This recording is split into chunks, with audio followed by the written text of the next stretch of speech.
we sent him my fitness coach to send him little bit fitness, little bit training, you know.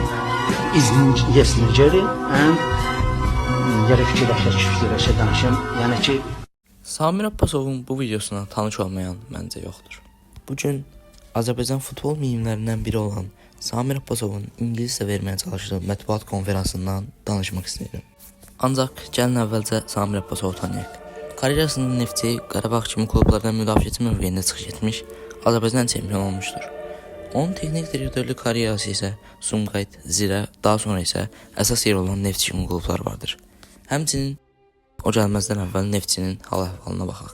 2012-2010 çempionluğunun ardından art-arda 3-cü, toplam olaraq isə 8-ci çempionluğu qazandılar.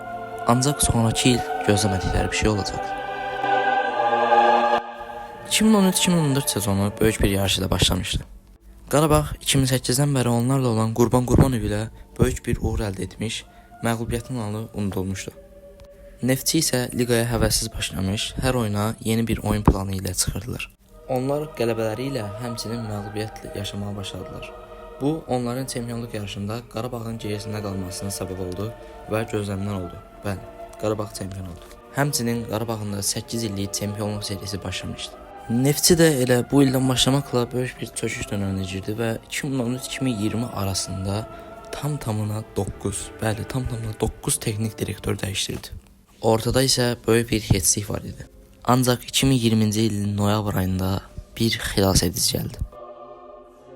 Samir Abbasov daha çox 4-2-3-1 formatından istifadə edirdi. Burada bir dənə defansif orta saha, 4 dənə də müdafiəçi var idi. Qarabağla Neftçi arasında olan yarış liqanın sonuna kimi davam etmiş və liqanın sonuncu oyunu, bəli, çox mistik bir şeydi bu. Liqanın sonuncu oyunu Qarabağla Neftçi arasında keçmiş. Neftçi Qarabağı 1-0 udaraq çempion olmuşdu. Həmçinin o il Qarabağ Avrokuboklarda iştirak etdiyi üçün çox yorğun idi. Bu da Neftçiyə avantaj verirdi. İndi isə gəlin Samir Abbasovun ingilis dilində verdiyi reportaj haqqında danışaq. Əslində burada o qədər də böyük bir sir yoxdur.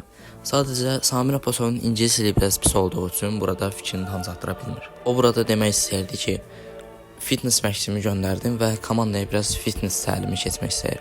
Və bəli, bugünlük videonun sonuna gəldik. Kanal yenidir və bu da mənim ilk videomdur. Kanala abunə olub like ataraq mənə dəstək olmağı unutmayın.